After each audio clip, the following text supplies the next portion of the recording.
अगर आपके पास कन्विंस करने के लिए कोई और प्रूफ नहीं है तो थंब ही काफ़ी है गॉड की एग्जिस्टेंस बताने के लिए। ये सर आइजैक न्यूटन ने बोला था।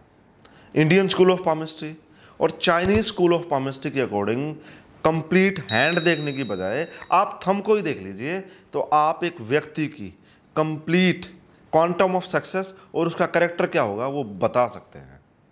थंब का जो लैटिन वर्ड बनता है वो बनता है पोलेक्स, और पोलेक्स मीन्स स्ट्रेंथ, क्योंकि थंब के अंदर फिंगर्स के कंपैरिजन में ज़्यादा मजल्स होती हैं जो कि ताकत को रिप्रेजेंट करते हैं। ये भी माना जाता है कि कंप्लीट ह्यूमन सिविलाइजेशन की ग्रोथ में, इवोल्यूशन में थंब का सबसे बड़ा रोल है, चाहे वो युद्ध क्षेत्र में हथियार पकड़ने से हो, चाहे अपने आप को आगे लेके जाने के लिए कलम पकड़ने से हो, या खेत के अंदर हल पकड़ने से हो। और आज आपको मैं थंब के बारे में ही बताऊंगा। तो थंब के 3 फैलेंजेस हैं। सबसे पहला जो फैलेंज है यह आपकी विल पावर को बताता है। दूसरा फैलेंज जो ये बीच से कटा और यहाँ तक का ये फैलेंज तर्क शक्ति और लॉजिकल रीजनिंग को बताता है। और जो थर्ड फैलेंज बनता है जिसको वीनस का माउंट भी बोला जाता है, यह आपके इमोशंस और आपके कैपेसिटी टू लव, आपके प्रेम और अनुराग को बताता है। तो आइए इनको एक एक कर समझते हैं। और भी काफ़ी सारे टॉपिक्स हैं जिनको मैं आने वाले वीडियोज़ में कवर करूँगा थंब से रिलेटेड। तो पहला जो फैलेंज है यह आपकी विल पावर को बताता है। मैं पहले भी बता चुका हूँ आपको कि जो ओवरऑल थंब है ये आपकी ओवरऑल विल पावर को ही बताता है, आपकी पूरी शक्ति को बताता है। और जो ये फर्स्ट फैलेंज है ये उस इच्छा शक्ति के इम्प्लीमेंटेशन को बताता है, ठीक है। दूसरा फैलेंज तर्क शक्ति को बताता है, रीजनिंग को बताता है। अब ये जो फैलेंजेस हैं दोनों ये बैलेंस होने चाहिए, बराबर होने चाहिए, इनकी लेंथ बराबर होनी चाहिए। अगर लेंथ कम ज़्यादा है तो मैं पहले ये मानता हूँ कि ये जो फर्स्ट फैलेंज है इसकी लेंथ ज़्यादा है इसके कंपैरिजन में, तो होगा क्या कि आपकी इच्छा शक्ति ज़्यादा होगी, प्रबल होगी।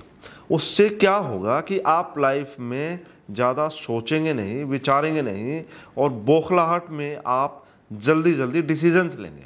अब वो ठीक भी हो सकते हैं और वो गलत भी हो सकते हैं।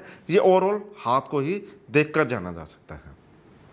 दूसरा फैलेंज अगर बड़ा हो पहले फैलेंज के कंपैरिजन में तो आपकी तर्क शक्ति ज़्यादा होगी, आपकी रीजनिंग ज़्यादा होगी, तो आप एक बात को विचारते ही रहेंगे और आप एक्शन में नहीं ला पाएंगे उस बात को।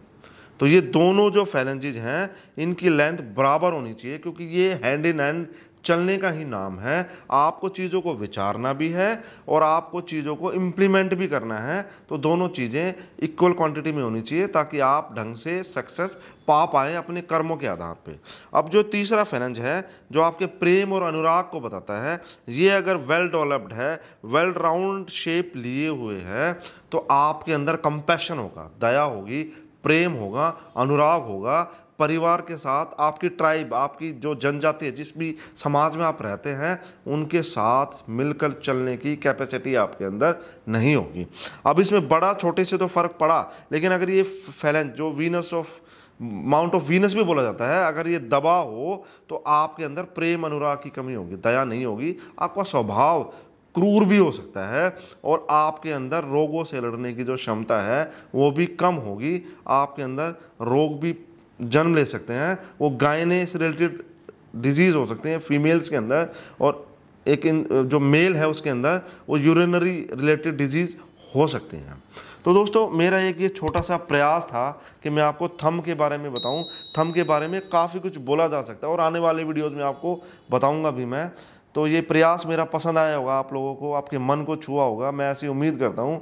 और मेरे अच्छे वीडियोस जो विजडम भरे वीडियोस हैं उन्हें पाने के लिए आप सब्सक्राइब कर दीजिए चैनल को, बेल आइकन दबा दीजिए। Good luck.